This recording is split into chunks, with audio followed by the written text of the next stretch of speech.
സ്നേഹത്തിൻ്റെയും സന്തോഷത്തിൻ്റെയും സമാധാനത്തിൻ്റെയും ത്യാഗത്തിൻ്റെയും സന്ദേശം ഉയർത്തി 2025 ക്രിസ്തുമസ് സമാഗതമായി. സൃഷ്ടാവും പരിപാലകനുമായ ദൈവം ലോകരക്ഷയ്ക്കായി മനുഷ്യനായി അവതരിച്ചു. മനുഷ്യകുലത്തിന് രക്ഷാമാർഗം തുറന്നതിൻ്റെ ഓർമ്മ. ഏദൻ തോട്ടത്തിൽ പാമ്പിന്റെ രൂപത്തിൽ വന്ന പിശാച് ആദിമനുഷ്യരായ ആദാമിനെയും ഹൗവയെയും പ്രലോഭിപ്പിച്ച് പാപത്തിലേക്ക് നയിച്ചപ്പോൾ പാമ്പിനോട് ദൈവം പറഞ്ഞത്, സ്ത്രീയുടെ സന്തതി പാമ്പിന്റെ തല തകർക്കും. പാപത്തിനടിമപ്പെട്ട തന്റെ ജനത്തെ രക്ഷിക്കുവാൻ പിതാവാം ദൈവം അനേകം പ്രവാചകരെ ലോകത്തിലേക്ക് അയച്ചു. BC 8-ാം നൂറ്റാണ്ടിന്റെ 2-ാം പകുതിയിൽ ജീവിച്ചിരുന്ന യെശയ്യാ പ്രവാചകൻ രക്ഷകന്റെ ജനനത്തെക്കുറിച്ച് ഇപ്രകാരം പ്രവചിച്ചു: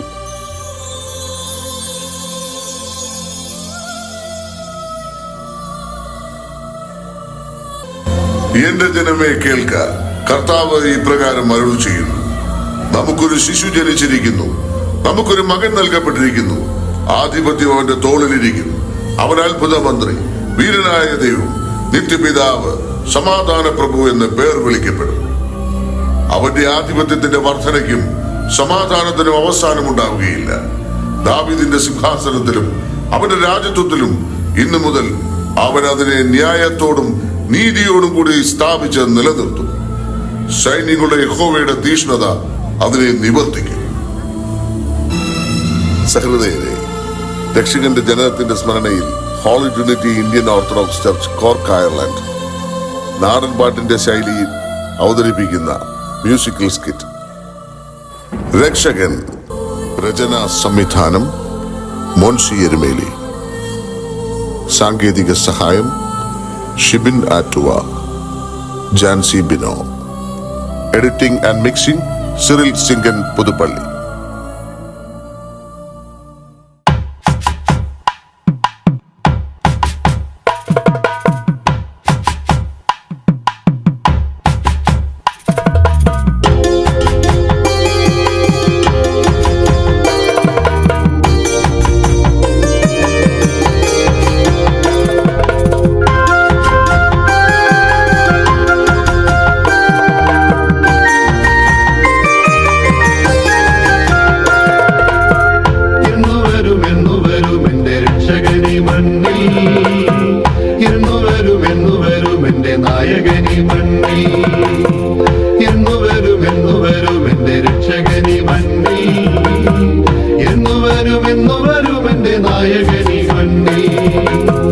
കണ്ടില്ല നിന്നെയാ രാജകൊട്ടാരത്തിൽ, കണ്ടില്ല നിന്നെയാ മന്ത്രി മന്ദിരത്തിൽ.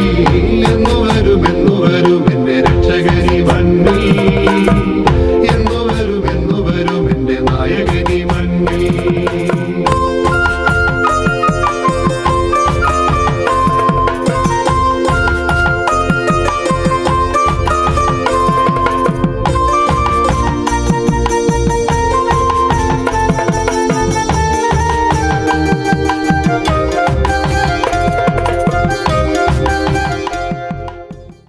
ഗബ്രിയേൽ ദൂതൻ ഗലീലയിൽ നസ്രേത്ത് എന്ന പട്ടണത്തിൽ ദാവീദിന്റെ വംശത്തിൽപ്പെട്ട ജോസഫ് എന്നു പേരുള്ള പുരുഷനുമായി വിവാഹ നിശ്ചയം ചെയ്തിരുന്ന കന്യകയുടെ അടുത്തേക്ക് ദൈവത്താൽ അയക്കപ്പെട്ടു. അവളുടെ പേർ മറിയം എന്നായിരുന്നു. ദൂതൻ അവളുടെ അടുക്കൽ വന്ന് പറഞ്ഞു: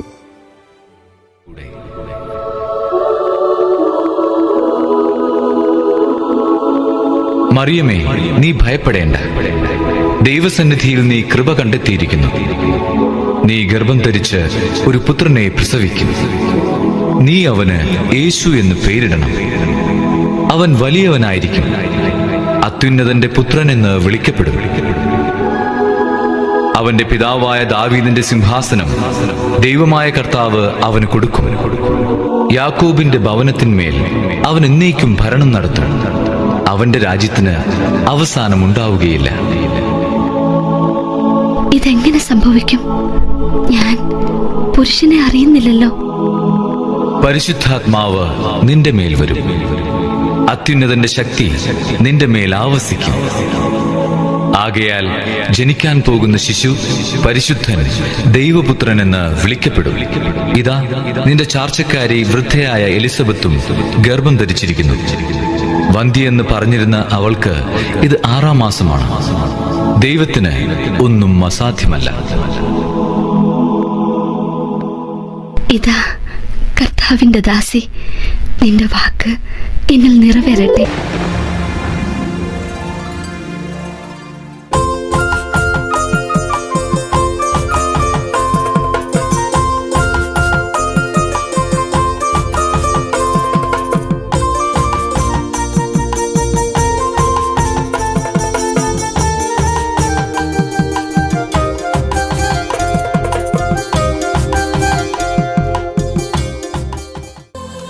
മറിയവും ജോസഫും തമ്മിലുള്ള വിവാഹ നിശ്ചയം കഴിഞ്ഞിരിക്കെ മറിയം ഗർഭിണിയായി കാണപ്പെട്ടപ്പോൾ ആകെ ചഞ്ചലചിത്തനായിരിക്കുന്ന ജോസഫിന്റെ അടുക്കൽ കർത്താവിന്റെ മാലാഖ സ്വപ്നത്തിൽ പ്രത്യക്ഷപ്പെട്ട് ഇപ്രകാരം അരുളി ചെയ്തു: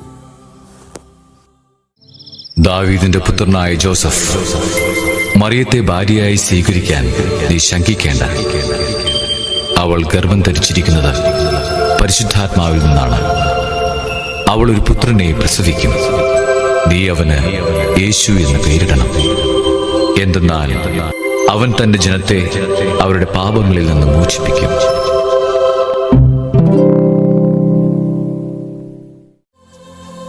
അങ്ങനെ ദൈവിക അരുളപ്പാട് യഥോചിതം ശിരസ വഹിച്ച ജോസഫ് മറിയയെ തന്നോടൊപ്പം ചേർത്തു. ആ കാലത്ത് അഗസ്റ്റോസ് കൈസറുടെ രാജകൽപ്പന പ്രകാരം അവരവരുടെ പട്ടണങ്ങളിൽ പോയി പേർ വഴി ചാർത്തണമെന്നുള്ള ഉത്തരവിൻ പ്രകാരം ജോസഫും മറിയയും കൂട്ടി ബേത്ലഹേമിൽ പോയി.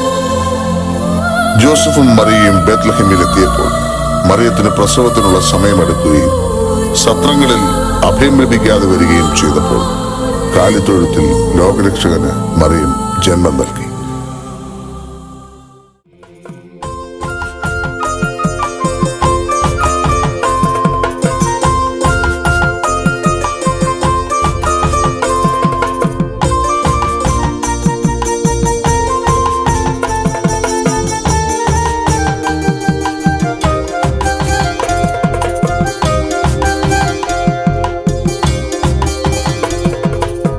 കിഴക്കൊരു താരമുദിച്ചു, രാക്കിളികൾ മെല്ലെ പാടി, പാതിരാവുണരുകയായി നിനക്കു വേണ്ടി ഇന്ന്. കിഴക്കൊരു താരമുദിച്ചു, രാക്കിളികൾ മെല്ലെ പാടി, പാതിരാവുണരുകയായി നിനക്കു വേണ്ടി ഇന്ന്. ലോകത്തിനു രക്ഷയുണ്ടാവും, നാഥനായി വന്നു പിറക്കും, പ്രവാചകരന്നു മെല്ലെ പാടി സത്യമാ. ലോകത്തിനു രക്ഷയുണ്ടാവും, നാഥനായി വന്നു പിറക്കും, പ്രവാചകരന്നു മെല്ലെ പാടി സത്യമാ.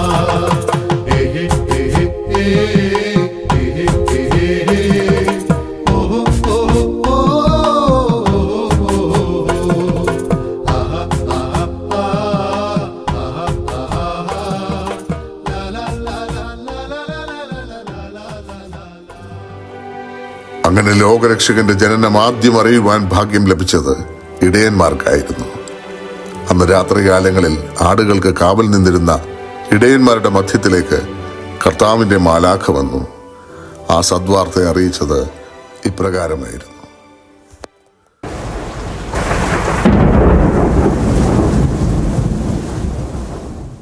അത്യുന്നതങ്ങളിൽ ദൈവത്തിന് മഹത്വം, ഭൂമിയിൽ ദൈവകൃപ ലഭിച്ചവർക്ക് സമാധാനം.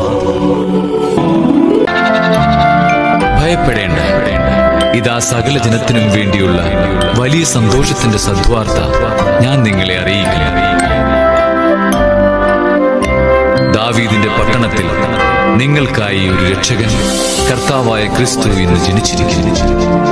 അത്യുന്നതങ്ങളിൽ ദൈവത്തിന് മഹത്വം, ഭൂമിയിൽ ദൈവകൃപ ലഭിച്ചവർക്ക് സമാധാനം.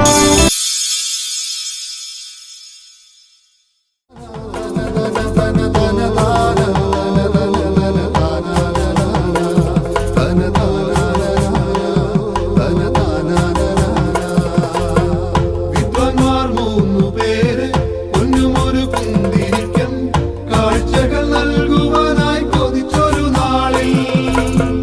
വിദ്വാൻമാർ 3 പേര്